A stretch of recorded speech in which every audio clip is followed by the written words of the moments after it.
మూసుకోవాలి. ఎందుకు మూసుకోవాలా? అమ్మాయి మంచి పొట్టు చీర కట్టుకుంది, మల్లెపూలు గుంగుమలాడుతూ పెట్టుకొచ్చింది. అయ్యా జాగ్రత్త.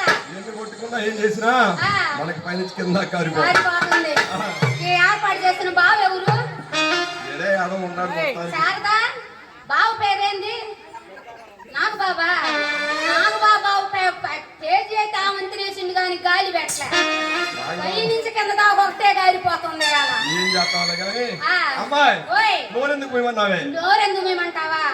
పొట్టు చీర కట్టుకొచ్చింది, మల్లె పూలు పెట్టుకొచ్చింది. మన పాప గడ్డ పెట్టి సాంబార్ వేసి తిన్నారు. ముందుకు వస్తున్న పోతున్నా నీ మూతన్న వాడు నాకు అంటున్నావు. అసలు మీరు చెప్పేదని మేము వినేది.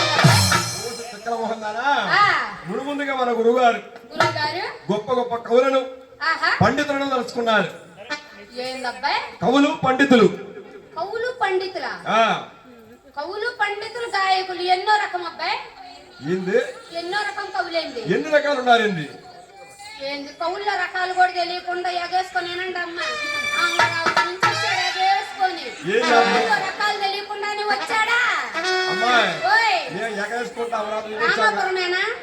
రామాపురంలో గడ్డ పెరిగేసి పెడితే నారాయణపురంలో గడ్డ పెరిగేసి పెడితే తిన్నామని వచ్చిండా? ఏం చేస్తా వచ్చిన కాంచి గ్లాసు మధ్య తాగితే తెలియదా? అందుకే తాగి పై నుంచి కింద గారిపోతుంది. అంతేలే మాకేగా తెలుస్తుంది. నాగబాబు బాబు ఏం పెడతాడు? ఇంకో 2 అన్న పెడితే బాగుండు. సరే అబ్బాయి కవుల్లో ఎన్నో రకాలు. నాకు తెలియదు, నీకు తెలిస్తే చెప్పు.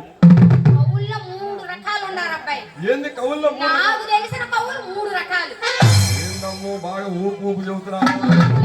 3 రకాల కవులు తెలిసిన చూసుకో. కవుల్లో 3 రకాలు. మామూలుగా అసలు 1వ నెంబర్ కవి ఎలా ఉంటాడమ్మా? 1వ నెంబర్ కవి చెప్పమంటావు? చెప్పు. నంబర్ 1 కవి. 1 కవి కాసుకో. అమ్మాయి మల్లెపూలు ఊడిపోవాలి ఇయాల. అబ్బాయి రబ్బర్ గాజుల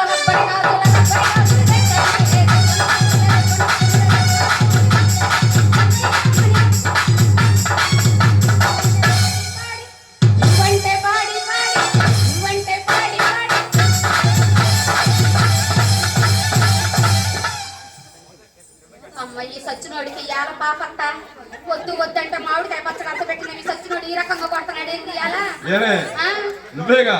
అమరావతి నుంచి తీసుకొని వచ్చి యాపండలతో కొట్టిస్తారా రామాపురంలో? నంబర్ 1 కవి. నచ్చలేదా? యాపమండలు పెట్టి గట్టి తెచ్చి పెట్టింది శారద. యాపమండలేమో గాని మొన్న ఉగాది బాగా అయిపోయింది. కాయలు బ్రహ్మాండంగా వస్తుంది. దెబ్బ ఎక్కువ నంబర్ 1 అయిపోయింది. నంబర్ 2 కాస్తా. అబ్బాయి నంబర్ 2 ఎట్లా ఉంటాడు? మామూలుగా ఉంటది అనుకుంటున్నావా? ముక్కాల